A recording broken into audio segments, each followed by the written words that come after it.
Saçlarım öfkeden kıvrıldı. Aklımda sadece nefret kaldı. İntikamı düşünmeye başladım ve onun için yaşamaya. Saçlarım yılanlara dönüştü. Gözlerim ise dünyayı taştan görmeye başladı.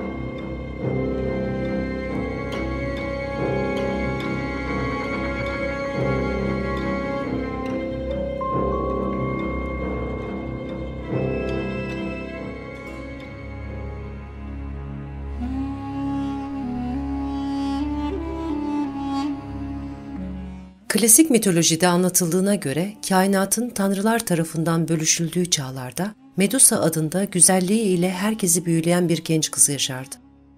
Medusa o kadar güzeldi ki tanrıçaların kıskançlığını, tanrıların beğenisini üzerine toplamıştı. Bu güzel kız rahibe olarak iki kız kardeşiyle birlikte baş tanrı Zeus'un en sevdiği kızı zeka tanrıçası Athena'ya ait bir tapınakta yaşıyorlardı.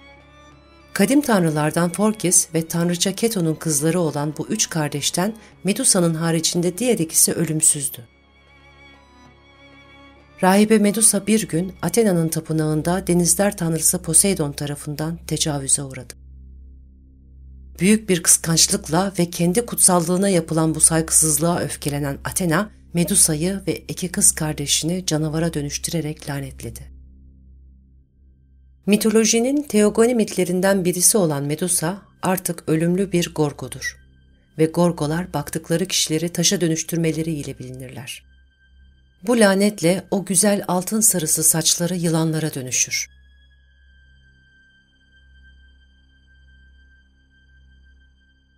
Fakat Medusa'ya yapılan zulümler bununla da bitmez. Athena, Zeus'un oğlu Perseus'u Medusa'nın sürgün yeri olan Hiperborea'ya göndererek ondan Medusa'nın kafasını kesmesini ister. Aynı vazifesi gören bronz bir kalkanla kendisini koruyan Perseus, Medusa'nın başını keser. Sağ tarafından akan kanı zehirlidir. Sol tarafında panzehiri vardır. Bazı kaynaklarda öldüğünde Medusa'nın hamile olduğu yazar. Boynundan denize sıçrayan iki damla kandan Krisaor ve Pegasus doğmuştur. İki çocuğun da babası deniz tanrısı Poseidon'dur.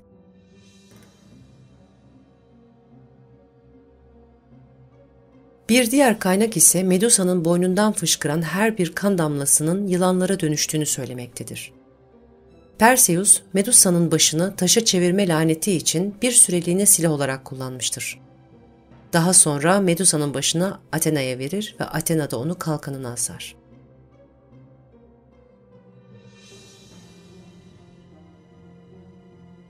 Medusa'nın Perseus ile bağlantısı başka bir kaynakta ise şöyledir.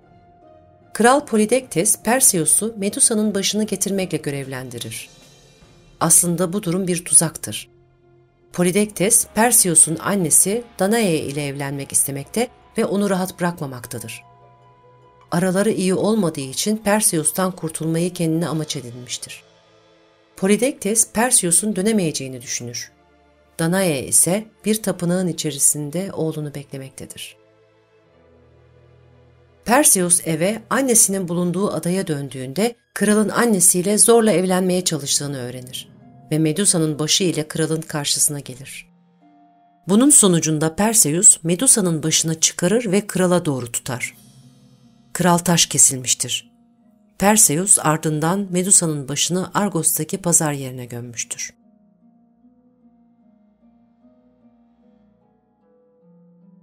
Binlerce yıl öncesinden günümüze gelen hikayede de yer aldığı gibi mitolojide mitler ve göstergeleri hem güç hem güçsüzlük hem de eril iktidar ve yüceltme üzerine kurulmuş ve birbirine zıt daha onlarca inanışı beraberinde getirmiştir. Eril kahramanlık hikayesi ile Medusa ismi vahşetle anılmış ve toplumda yaratılan cinsiyet algısı ile bir paralellik içerisinde var olmuştur.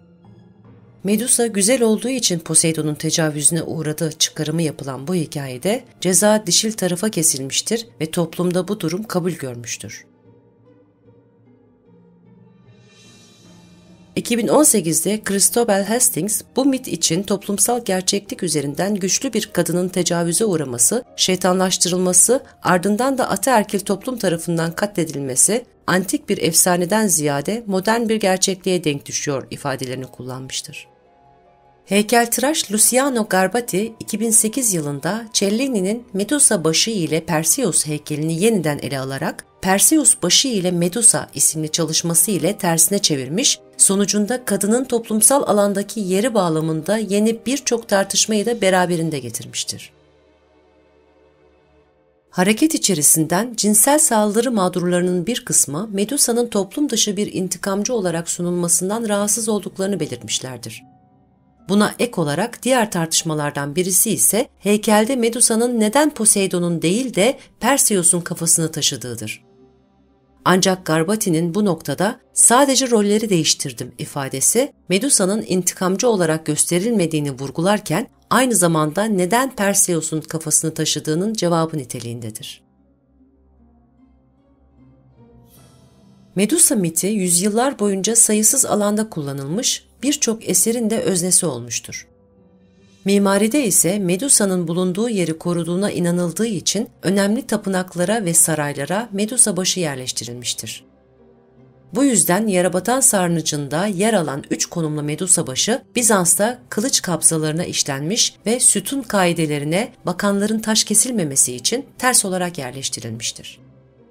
Bir rivayete göre de Medusa'nın aynaya bakıp kendisini taşa çevirdiğine inanıldığı için buradaki heykeli yapan heykeltıraş, ışığın yansıma açılarına göre Medusa'yı 3 ayrı konumda yapmıştır.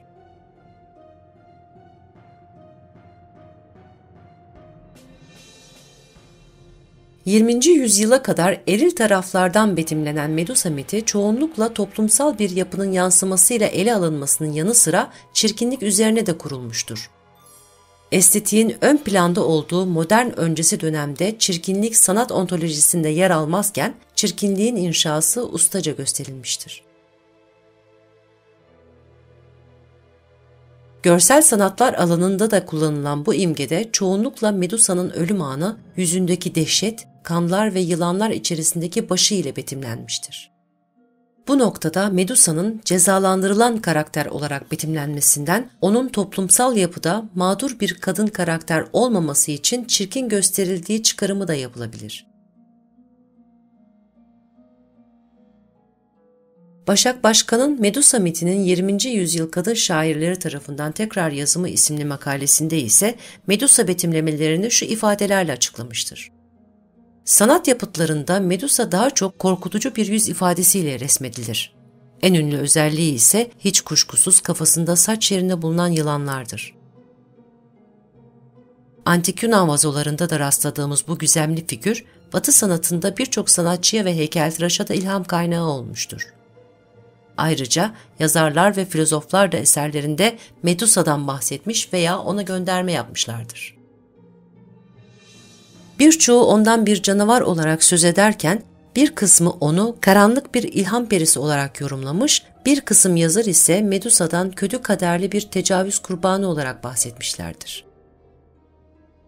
Caravaggio'nun eserinde Medusa'nın kesik kafasının havada savrulurken Perseus'un kalkanına yansıyan yüzü görünmektedir. Bu halde hala canlı olduğu görülür. Medusa kalkandan yansıyan görüntüsüyle karşı karşıya kalmıştır. Hayat ve ölüm arasındaki o kısa ve çarpıcı an yüzündeki ifadede yer almaktadır.